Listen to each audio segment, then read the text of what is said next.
fast-acting vitamin D receptor agonists for the treatment of IAC conditions, infection-associated chronic conditions, calcitriol versus paracalcitol. This YouTube will concentrate on the chemical nomenclature of paracalcitol. In this YouTube series, we are discussing three main questions. What is paracalcitol? Why is paracalcitol used for chronic kidney disease? And can paracalcitol be repurposed for the treatment of IAC conditions? Paracalcitol can be abbreviated as 125D2, a shortened version of the abbreviation 125-dihydroxyvitamin D2. Paracalcitol is a synthetic analog of the powerful immune hormone calcitriol. Both calcitriol and paracalcitol bind to a pocket in the vitamin D receptor, VDR, activating it. Activated vitamin D receptors can modulate the expression of up to 2,000 genes in the human genome. That's approximately 10% of genes which compose the human genome. In this YouTube, we are concentrating on chemical nomenclature and placing that in physiological and medical contexts. Drug nomenclature is the systematic naming of drugs, especially pharmaceutical drugs. In most circumstances, drugs have three types of names: chemical names, generic or non-proprietary names, and brand names. Generic or non-proprietary names, the most important of which are international non-proprietary names like paracalcitol. Those international non-proprietary names are referred to as INNs. Trade names, which are brand names, are used in medical situations. For instance, paracalcitol's brand name is Zemplar. Under the INN system, generic names for drugs are constructed out of affixes and stems that classify the drugs into useful categories while keeping related names distinguishable. For instance, the ability to distinguish calcitriol from paracalcitol. Calcitriol is 125-dihydroxyvitamin D3. Paracalcitol is 125-dihydroxyvitamin D2. The similarity in the syllabic structure of these names makes it difficult to distinguish them. Also, their length is awkward in many physiological and medical situations. So for that reason, the INN names, the non-proprietary names, calcitriol and paracalcitol, are frequently used in scientific and medical literature, whereas brand names are used in clinical contexts. A marketed drug might also have a company code or compound code, and those codes are often used in scientific literature in preclinical animal studies until the new compound is given an INN name. So through the rest of this YouTube, we will be using INN names as well as succinct chemical abbreviations for these compounds. Again, we will refer to paracalcitol as 125D2. Where do these terms come from? In scientific and medical literature, calcitriol can be referred to as 125D. The letter D stands for vitamin D. Unfortunately, in scientific and medical literature, calcitriol is referred to as vitamin D, or sometimes active vitamin D. More specifically, it could be referred to as active vitamin D3. The importance of distinguishing the backbone molecule comes apparent when we are comparing calcitriol to paracalcitol, which is based upon a vitamin D2 backbone. Here we're utilizing an abbreviation which emphasizes the state of hydroxylations of the parent molecule, whether it is vitamin D3 or vitamin D2. For instance, calcitriol, 125D3 or 125 vitamin D3, 1 and 25 refer to the hydroxyl groups which are added to the backbone molecule at the 1 and 25 carbon position. Now, what do those carbon positions mean? In the lower center of the slide, you see a schematic molecule of a generic sterol molecule. Sterols are a specific subclass of steroids. Steroids are molecules that are composed of a basic structure of 4 heterocyclic rings. And those rings are referred to as A, B, C, D. Different chemical moieties are attached to different carbons on these 4 carbon rings. The sterol class of steroid molecules has an OH group, and in this diagram you see it at the 3 carbon position, OH, a hydroxyl moiety. It can also be referred to as an alcohol moiety, and that's where the term "ol" comes from. Sterol refers to an alcohol derivative of this basic steroid backbone. So when we discuss the endocrinology and exocrinology of vitamin D hormones, which are derived from the inactive nutrients vitamin D3 and vitamin D2, the term OL often appears. For instance, calcitriol means 3 alcohol groups. Tri means 3. OL refers to hydroxyl groups. If you look at the structure of calcitriol, you see 3 hydroxyl groups. The OH group at the 3 carbon position is present on the inactive basis molecule vitamin D3. To become active, physiological processes take place in the body to add hydroxyl groups. In the liver, an alcohol group is added at the 25 carbon position, making a molecule 25 vitamin D3.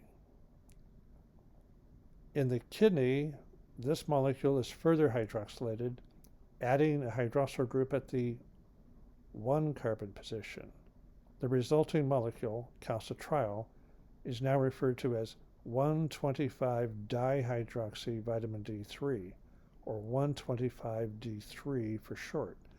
But again, in the literature, you will see people conserving space in the publication by abbreviating this to 125D. Now, all of this complexity can and does create confusion. And there's an unfortunate simplification of nomenclature of these secosteroid hormones, referring to them all as vitamin D.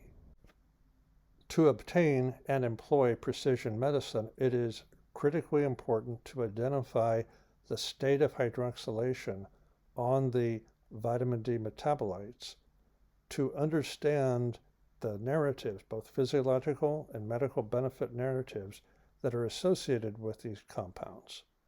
It is very inappropriate to just refer to them as vitamin D.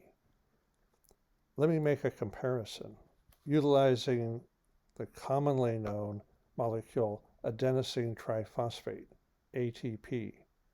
We identify and encode the triple phosphate into the name, triphosphate, 3 phosphate groups added to the adenosine backbone, the parent molecule. Adenosine and adenosine triphosphate are both active molecules. They have different effects on the nervous system. Let me illustrate this point with a couple of narratives, both physiological and medical.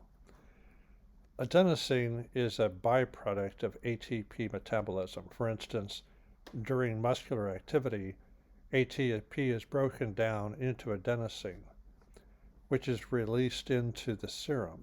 There it is absorbed, transported into red blood cells.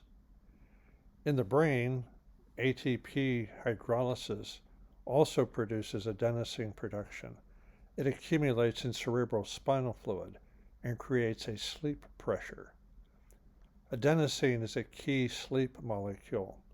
As its concentrations rise at the end of the day, it stages a set of inhibitory actions in the brain that decrease neuronal activity, setting the stage for sleep. So although adenosine can reach elevated levels in the cerebral spinal fluid, ATP in the cerebral spinal fluid produces a much different reaction. ATP triggers neuroimmune activation, neuroinflammation. This is because the immune cells of the brain, microglia, interpret ATP as a damage signal, indicating mechanical trauma and perhaps a microbial infection. So, with traumatic brain injury and the release of ATP into the fluids of the brain, the cerebral spinal fluid, this sets off neuroinflammatory reactions. So this difference between ATP, the derived molecule from adenosine, versus the parent molecule, adenosine itself, illustrates why it is important to identify the state of phosphorylation on the adenosine metabolites. Sidebar comment: it is equally important to distinguish the state of hydroxylations on vitamin D metabolite molecules. They have very different reactions, and there are different narratives associated with different states of hydroxylation. Going back to the adenosine discussion, this is a news report from 2016 illustrating the importance of adenosine and adenosine receptors in the modulation of the blood-brain barrier. Crossing the blood-brain barrier via adenosine receptors.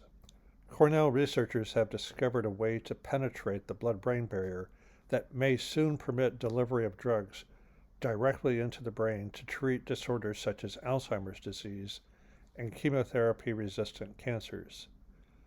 The blood-brain barrier is a layer of endothelial cells.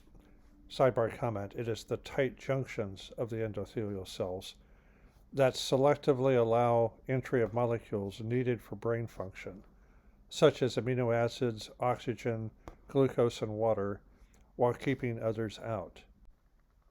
Cornell researchers report that an FDA-approved drug called Lexiscan activates adenosine receptors that are expressed on these blood-brain barrier cells, i.e. the endothelial cells. We can open the blood-brain barrier for a brief window of time, long enough to deliver therapies to the brain, but not too long as to harm the brain. We hope in the future this will be used to treat many types of neurological disorders, said Margaret Bino, Associate Professor in the Department of Microbiology and Immunology in Cornell's College of Veterinary Medicine. Bino is a senior author of the study, which appears in the Journal of Clinical Investigation. So adenosine receptors fall in different classes, and one of the classes that can be modulated by these new class of drugs are adenosine 2A receptors. This is a paper from 2025 illustrating the importance of these adenosine A2A receptors in modulating vasculature and reducing the impacts of ischemia-reperfusion injury. Contribution of adenosine A2A receptor agonist and antagonist on ovarian ischemia-reperfusion injury in rats. The bottom line, An A2A agonist protects against this type of ovarian ischemia reperfusion injury. When would an ovary experience ischemia reperfusion injury? There are situations where the ovary becomes twisted and ligaments around the ovary cut off blood supply to it. As a woman moves, the torsion on the ovary could be applied for a period of time, producing anoxia, hypoxia, and then when the ligaments are released, oxygen returns to the organ, and that flood of oxygen is known as reperfusion, and it creates oxidative stress, resulting in the production of reactive oxygen species, which set off damaging reactions that can culminate in a programmed cell death pathway known as ferroptosis. How do these findings pertain to IAC conditions, such as long COVID? Let me give just one example. Long COVID patients frequently have numerous microclots, which are very damaging to microvasculature. Microclots are formed by neutrophils releasing their chromatin in a process known as netosis, forming a net, a neutrophil extracellular trap. This is a normal physiological process. However, in COVID and long COVID, the production of these nets is abnormally increased. These neutrophil extracellular traps can complex with activated platelets to form very compact, dense microclots that are resistant to degradation. The microclots lodge in capillary beds, producing hypoxia. Once these microclots are dislodged, this results in ischemia reperfusion injury. So when a physician is treating a long COVID patient with thrombolytic agents, for instance, to dissolve the microclots, or using ultrasound, an alternative way to dislodge the microclots, the reoxygenation of the tissues will be expected to produce ischemic reperfusion injury unless agents have been added before these thrombolytic enzymes or ultrasound methods to dissolve or dislodge the microclots are applied. One set of agents that can mitigate ischemic reperfusion injury are vitamin D receptor agonists, VDR-Agonists. These include calcifediol, calcitriol, and paracalcitol. Calcifediol is the liver vitamin D metabolite, 25 vitamin D3. Calcitriol is the kidney vitamin D metabolite, 125 vitamin D3. And paracalcitol, the synthetic analog of calcitriol, 125 vitamin D2. This is the toolbox that can be potentially used to reduce the impacts of ischemic reperfusion injuries. I would now like to comment on the reference ranges for vitamin D metabolites to help physicians in their clinical judgment of whether to use vitamin D receptor agonists for the treatment of IAC conditions. Starting at the upper right of the slide, you see a gel cap containing a very small amount of calcitriol, a quarter microgram, 0.25 micrograms. This is a therapeutic daily dose, and I'll explain the context of that statement shortly. Again, calcitriol is 125 dihydroxy vitamin D3, abbreviated here as 125 vitamin D3. It can be also abbreviated as 125D3 or simply 125D. All of those abbreviations can be found in the scientific and medical literatures. Calcitriol is a key immune hormone. Arguably, it is the most powerful immune hormone in the body. Its reference range, according to Mayo, is 20 to 80 picograms per mil. It has a molecular weight of 417. In the mid part of this reference range, say 40 picograms per mil, that corresponds to a concentration of 100 picomolar, or 0.1 nanomolar.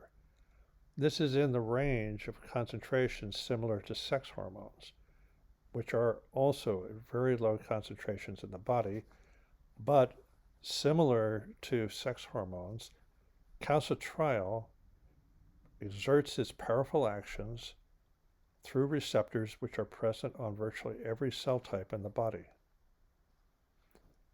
Now, 20 to 80 picograms per mil is the, quote, normal reference range. But what about pregnant women? Turns out that during pregnancy, calcitriol levels can double or even triple. So the serum calcitriol levels are 2 to 3-fold higher than in the general population. So the reference range for pregnancy, and this is the third trimester, calcitriol during pregnancy, third trimester, 60 to 120 picograms per mil. So when we discuss the toxicity of calcitriol, it's important to recognize that even at these higher levels, this is not producing toxic actions in a pregnant woman. And I'll explain in a moment why. So if you're considering about the impacts of calcitriol on organs, such as kidneys, immune cells, or the cornea, realize that all of these systems produce calcitriol locally. For instance, the kidneys produce about 85% of the circulating calcitriol in the body. However, immune cells can also generate calcitriol locally, and they do so in granulomas, which are aggregates of immune cells that are fighting an infection. The cornea also produces calcitriol locally. Also lacrimal glands, the tear glands. And so the narratives surrounding calcitriol are complicated by anatomy and transport physiology. So adding a mere quarter microgram orally, not all of this will be absorbed in the gut, is enough to boost endocrine, exocrine functions and to help promote tissue regeneration. I'd like to illustrate that by talking about the reference ranges necessary to promote tissue regeneration. So what is the reference range, RR, of 125 vitamin D, which is needed to promote tissue regeneration in IAC conditions, like long COVID? I'm using the abbreviation 125 vitamin D to include both calcitriol and paracalcitol. Again, paracalcitol is the synthetic analog of calcitriol, and we have been arguing on this channel that if you're going to use a vitamin D receptor agonist long term that's going to maximally stimulate vitamin D receptors, it's better to use paracalcitol because it is less calcemic than calcitriol, meaning it doesn't elevate calcium levels in the serum as much. And this gets us back to calcitriol during pregnancy. With these 2 to 3-fold higher levels of calcitriol, one would expect elevated calcium levels in the woman's serum. It's true that calcitriol mobilizes calcium from a woman's bones. It also stimulates calcium uptake from her intestine. And yet, her calcium levels do not rise to toxic levels where her blood vessels become calcified. Why is that? It comes down to sources and sinks. The sources for calcium are the bones and uptake of calcium from the diet. However, there is a sink in a pregnant woman, the baby, which is forming bones, particularly during the third trimester. So this elevation of calcitriol is important to mobilize calcium from these sources, the woman's bones, as well as increased calcium uptake from the gut, and those are transferred to a sink, the baby's forming bones.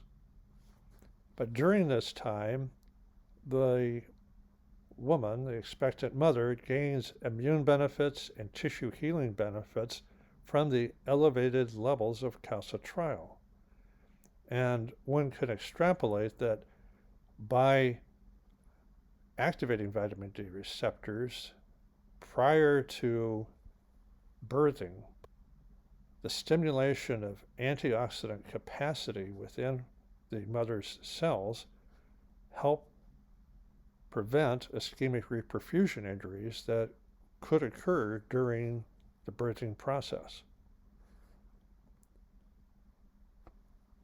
Now, how the elevation of calcitriol fits into the endocrine system and the exocrine system, these impacts are being reported in PubMed, but they need to be integrated into the thinking of practicing physicians, because in the case of IAC conditions such as long COVID, there is a plethora of pathogenesis occurring through the body.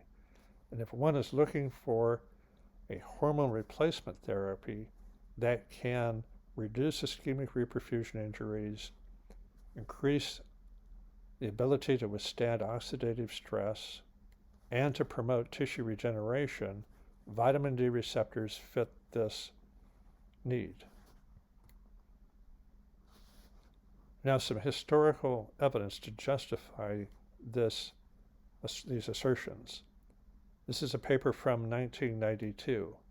Treatment of postmenopausal osteoporosis with calcitriol or calcium.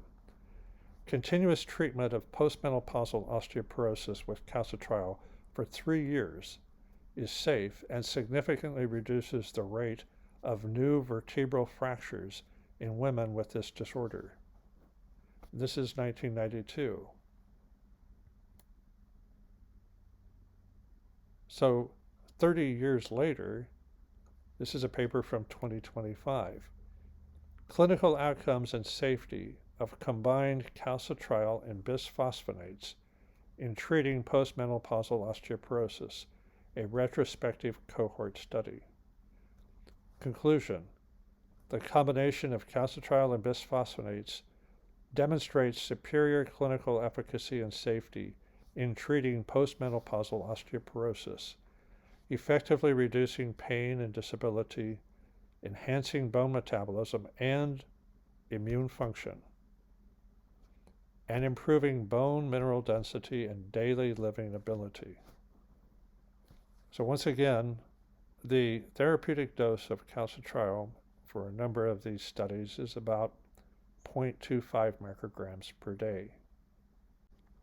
In the case of paracalcitol, the daily therapeutic dose, a low-dose formulation, is about 1 microgram per day.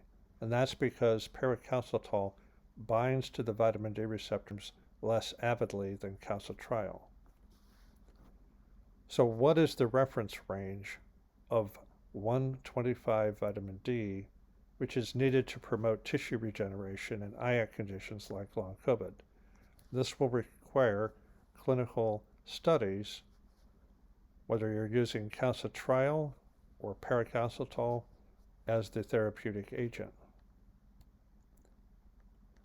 So in considering paracalcitol as a therapeutic agent, again, it's very important to go back to the organic structure of the molecule to understand its similarities and differences to the endogenous hormone calcitriol. Both paracalcitol and calcitriol are sterols, which are a subclass of steroid molecules. Once again, the core structure of sterols is a fused 4-ring molecule.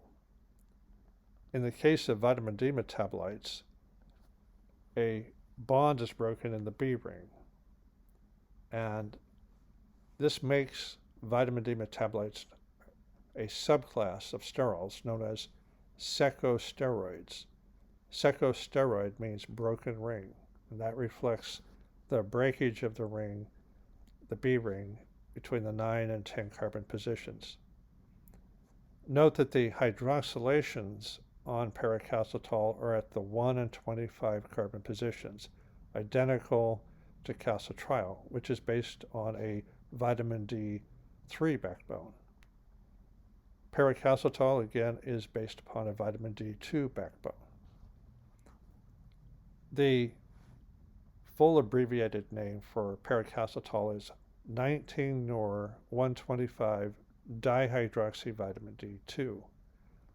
Nor means a missing chemical group. In this case, the methylene group is missing at the 19 carbon position. Now, reading from this pharmacological listing on paracalcitol, chemically it is 19-nor-125 dihydroxyvitamin D2, marketed by Abbott Laboratories under the trade name Zemplar. It is a drug used for the prevention and treatment of secondary hyperparathyroidism, excessive secretion of parathyroid hormone, associated with chronic kidney failure. Paracalcitol is an analog of 125-dihydroxy-ergocalciferol, the active form of vitamin D2, ergocalciferol. Let me unpack that last statement. Vitamin D2 is known as ergocalciferol. Humans derive that from food, plants, and certain fungi, such as mushrooms. Our bodies process vitamin D2 in our livers, our kidneys, and elsewhere in the body, and convert vitamin D2 into hydroxylated forms. 125-dihydroxy-ergocalciferol is 125 vitamin D2. It can be measured in our serum. It is less active than 125 vitamin D3, but what researchers at the University of Wisconsin did in the late 20th century is they derived various analogs to vitamin D3 and vitamin D2 and tested them to see which of these hydroxylated versions of these base molecules, vitamin D2 and vitamin D3, could be used to stimulate vitamin D receptors. Fortunately, they found paracalcitol, and it has the desired benefit of being less calcemic than calcitriol. That is why a vitamin D2 metabolite, hydroxylated vitamin D metabolite, is used now as the preferred agent to treat chronic kidney disease. For the same reason, it may become the preferred agent to treat people who have ischemic reperfusion injuries or to prevent them, because paracalcitol is less calcemic than calcitriol. So in closing, this last slide illustrates why it's important to go down, do a deep dive into the molecular structure of these secosteroid hormones and their analogs to better understand how they impact the human body, physiological processes. One last statement. Paracalcitol was patented in 1989 and approved for medical use in 1998. Since that time, about 850 papers have been published on PubMed dealing with the uses of paracalcitol. In recent years, publications on the benefits of paracalcitol for the boosting of innate immunity, boosting antioxidant defenses, protecting tissues against ischemic reperfusion injury. These types of papers have become much more common in the last 5 to 10 years. And this is the type of literature which we have been reviewing on this YouTube channel. So I will pause here and then we will move to the next YouTube in this series.